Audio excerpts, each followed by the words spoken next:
Hey everyone, I don't know. I think you should probably be able to hear me already, but if not, okay, there we go. This is having a problem coming up for a second.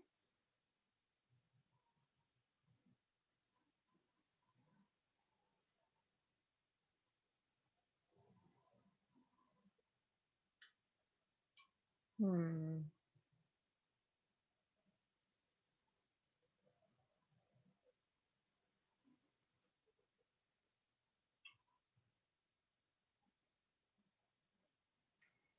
I do not know. Okay, you guys, I don't know what's going on. It's not letting me see myself on here.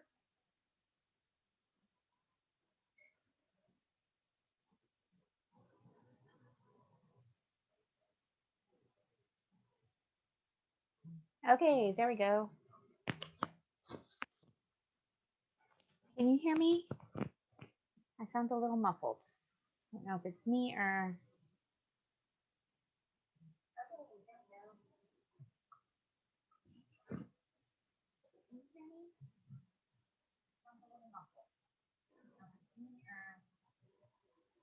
okay, there we go. Hi, Shelly. So sorry, you guys. Took me a second there. For some reason, Facebook would not. It was like just a black screen for me for a second. Okay, so hopefully you can hear me okay and everything's good. So I am just going to show you really quick how to make these Dresdens. You guys already know how to do hand paper piecing. That's this little Dresden here. And you got the pattern in your email this morning. And I think it just comes out so adorable. These are going to be 4.5 inches when they're finished. I haven't cut down the blocks yet, but to apply it to the background block. So I'm just going to talk about this real quick, and then I'll show you how we do the machine piece one. To apply it to the background block, you can either hand piece it, or if you want to, you could zigzag stitch it with your machine. I put a template in the pattern for the center as well. If you wanted to piece the center, or if you wanted to maybe fussy cut one of the little animals, it would be super cute. And it fits perfectly in the center of this.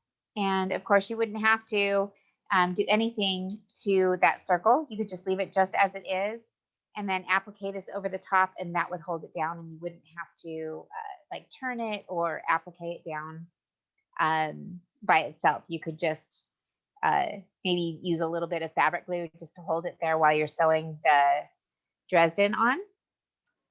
So you could do that. You could zigzag it with the machine, or you could hand applique it. I would probably hand applique it. But it's also cute just to have it centered on here with the little 4 patch showing in the center and your little button in the middle. So that's super cute. And then if you do your machine piece Dresden, which is what I'm going to show you how to do tonight, I have just opened all the seams on this to make it as flat as possible.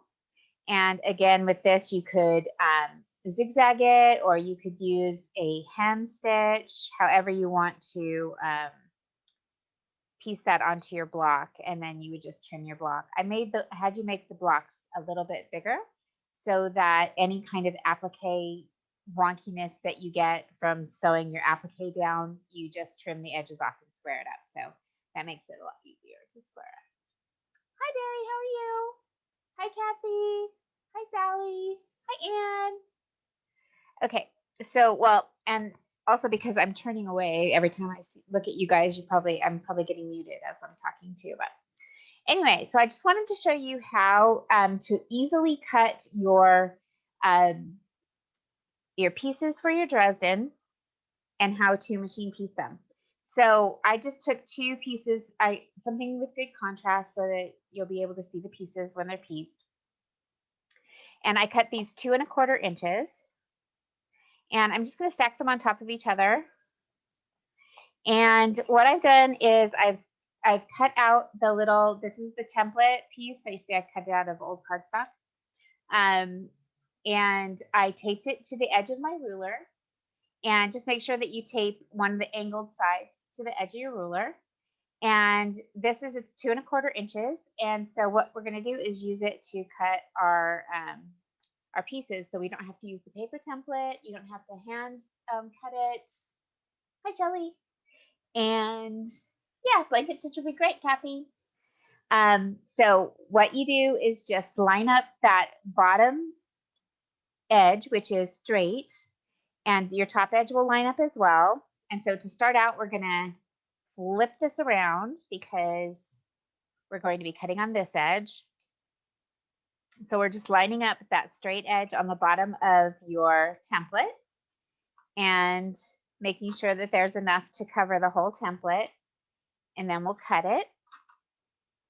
And then we have our angle, and this is the correct angle for this piece. And so to cut the other side of this, because this template is the same on both sides, I'll just turn it over, line up the bottom again and the edge that I just cut so that it is the proper angle, and I cut it.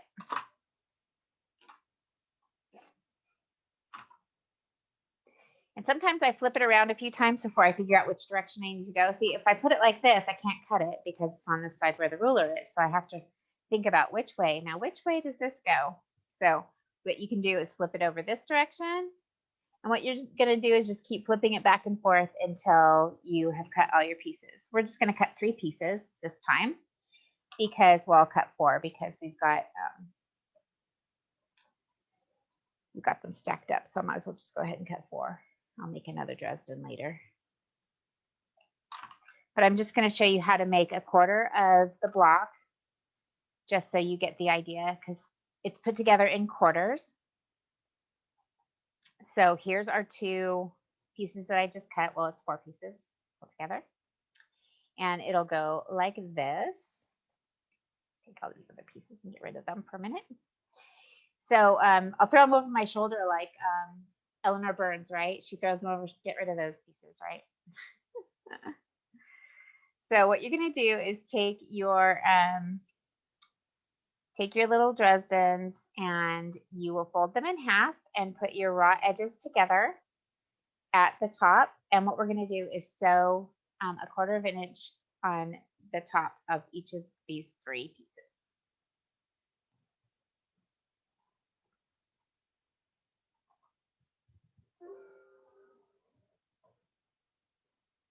Oh, thanks, Shelly. Yeah, I've been doing that for years and years, and I actually have a whole tutorial on my blog about using your rulers to cut your template pieces so that you don't have to cut out things with your scissors. It makes it so much easier.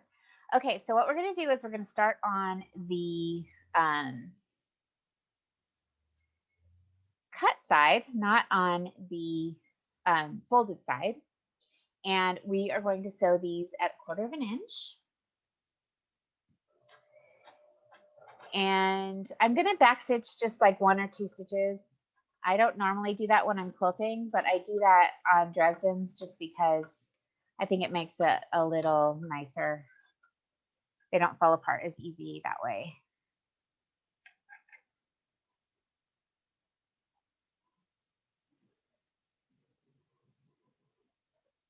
So I'm just folding them in half and sewing the edge.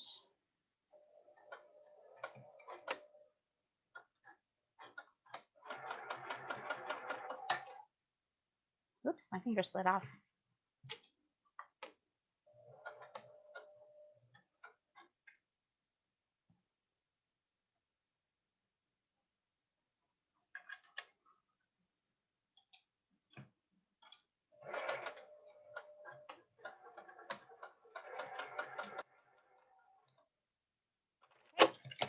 So that's all you do to get your little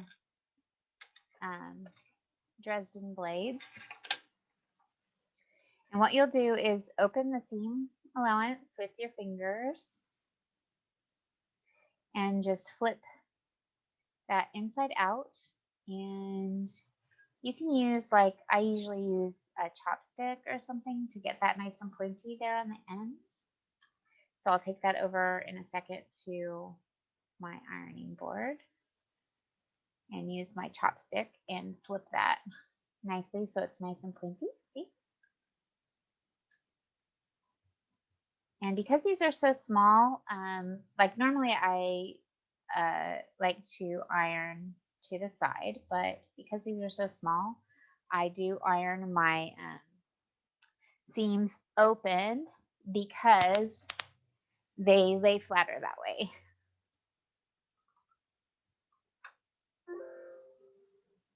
And you know what I just realized? I forgot to record again. Okay, so now I'm recording. I forgot to record last week too, and I ended up just taking the recording off of Facebook. Okay, let's see, here's my chopstick.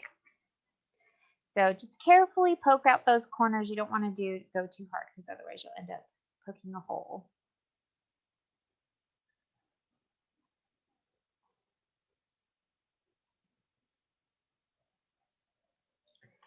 So then I just try to make sure that I get them good and straight. If you make sure that your seam is going straight down the middle and the back, that's usually the easiest thing to do. Sometimes I just use my, where's my, I have a little roller that I sent in you guys' boxes. There it is.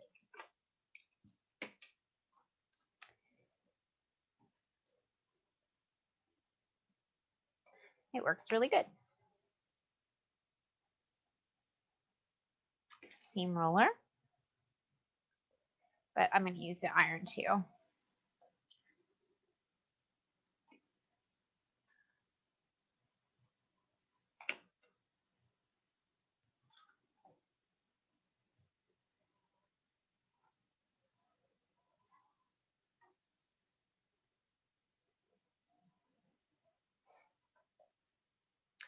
So what you want to make sure that you do when you're making the whole plate is to make sure that you're cutting 6 of each color, or if you decide to do it with more than just 2 fabrics. Oh, see, that one got sideways. You have to move that around a little bit. Make sure when you sew them together that you are alternating, because it's easy to get it to a point where you've got the 2 of the same color together. So we're going to go ahead and put them together like this.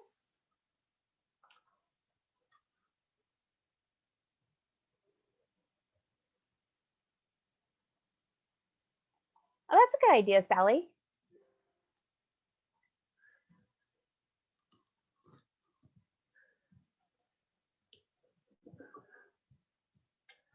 Okay.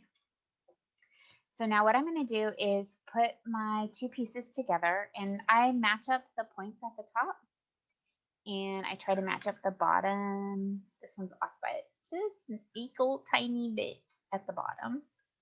I bet you if I line this up better, it'll work out. And then, actually, let me pin this because I'm a pinner. And I don't want it to come apart while I'm sewing it. And I start sewing at the fold side again. I mean, not again, but I start sewing at the fold side. You guys, I haven't slept. I have to tell you, I haven't slept very well in the last couple of weeks, so I'm a little bit runny. But I will sleep good tonight, I promise. I was so worried. I've just been really worried about getting everything done this month, getting the boxes out, and so I haven't been sleeping very well. But I am feeling much better about things today, so I'm sure that I will sleep better tonight. Anyway, I went ahead and started sewing at the fold part, and I backstitched a couple of stitches there. And now I'm just carefully going down to the end. And I sewed over my needle or over my pin, and that's the reason I have bent pins. And then I am going to backstitch just 1 or 2 stitches at the end as well.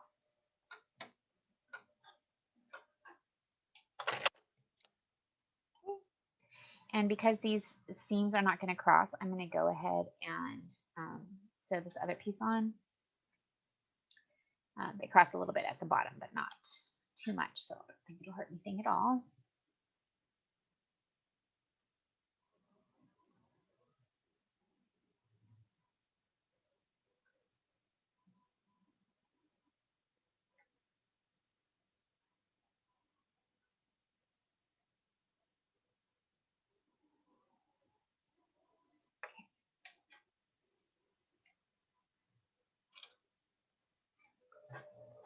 And the reason that I backstitch here is that it's really easy for those petals to come apart when, especially when you're pressing them open.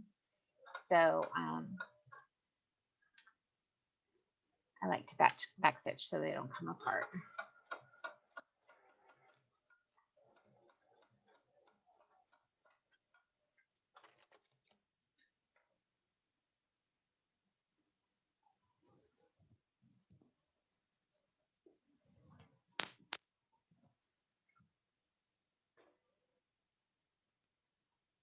Have a glass of wine.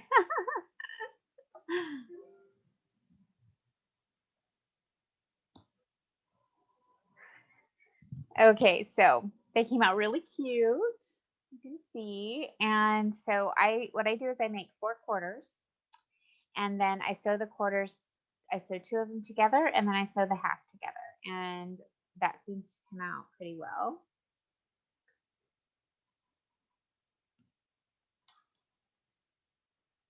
So I was just going to show you 1 quarter because they're just done the same way. And I press the seams open to help it stay flatter. If I was doing a big Dresden, I might press to the side, like all in one direction, because sometimes swirling them makes them nice. But because it's so small, I think pressing them flat is better. Pressing them open just makes them makes the Dresden a lot flatter. So there you go. It'd be super cute to make these like just one little one for a corner of a block. It'd be really cute. Or make 2 and make a butterfly.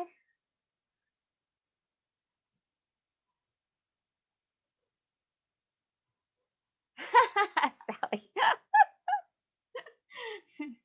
I was not complaining about my hard work, you guys. I was just saying that I've had a little stress, and so I'm not sleeping well, but it will be better. And tonight I will be much better, I'm sure of it, because I feel a lot less stressed now that I've been to the shop and gotten most of the fabric cut, and everything's going okay. So I got half of the spring Liberty box cut today, and I got all of the chambray cut for the Tilda box and for the April box.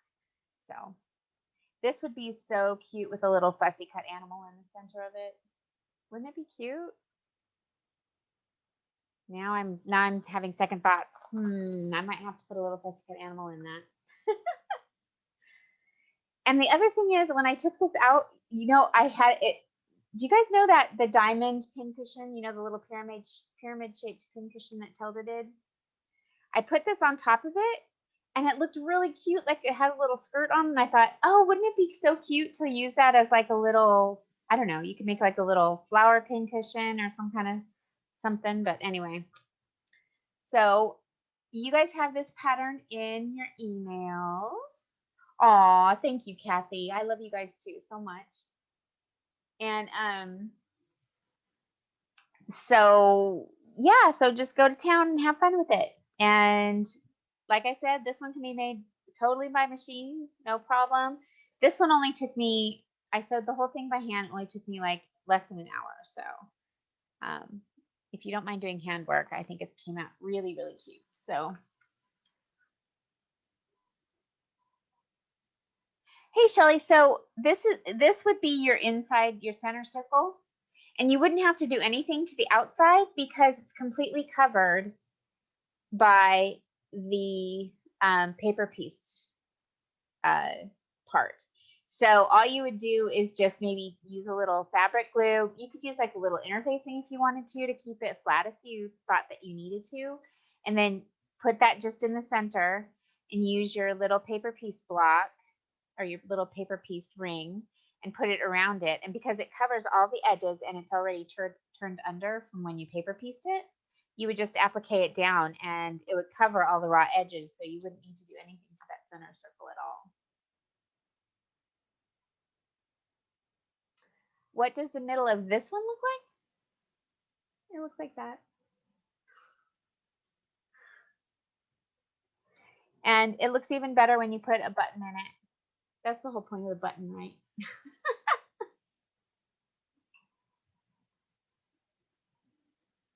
The inside edges on the Dresden. Do you mean this one? This is paper pieced. So it's completely wrapped around the paper pieces. The inside seam allowance has been glue basted over. So when I applique it, this is already turned under. And all I have to do is applique it down and pull the paper pieces out.